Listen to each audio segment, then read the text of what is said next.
Machine আমরা repair করবো। তো এখানে আমাদের রিপেয়ারিং করবো, সেই ওয়াশিং মেশিনটা রিপেয়ারিং করার জন্য আমাদেরকে প্রথমে প্রত্যেকটা পার্টসের নাম জানতে হবে। তো প্রত্যেকটা পার্টসের জন্য আমরা নাম বলবো। আমাদের ওয়াশিং মেশিনে দুটো মোটর থাকে, একটা হচ্ছে ওয়াশ মোটর, একটা হচ্ছে স্পিন মোটর।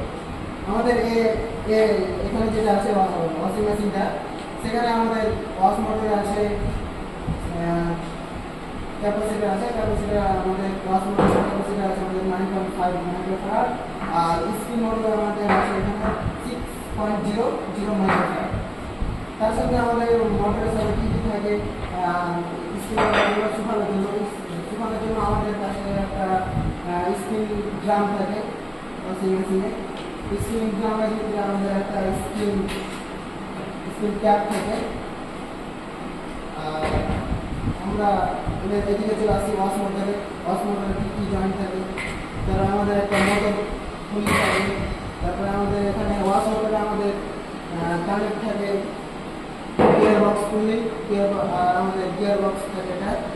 আর ওয়াশিং মোটরে আমাদের ওয়াশ ড্রামে থাকে আমাদের একটা পালসেটর, থাকে আমাদের। এটা আমরা যেটা দেখতে পাচ্ছি সেটা হচ্ছে, এটা আমাদের হচ্ছে ব্রেক ওয়ার, এটা না ড্রেন ওয়ার। আর এটা আমাদের হচ্ছে ড্রেন রাবার সেট। তার সাথে সাথে আমাদের স্প্রিং মোটরটা যেখানে থাকে সেটা আমাদের স্প্রিংয়ের উপরে থাকে বা মোটর সহকারের উপরে থাকে। তার সাথে আমাদের থাকে একটা ওয়াশ মোটরের সাথে আমাদের গিয়ার বক্স, একটা ব্রেক থাকে। আর আমাদের এখানে এটা কন্ট্রোল করার জন্য একটা কন্ট্রোলিং ডিভাইস আছে।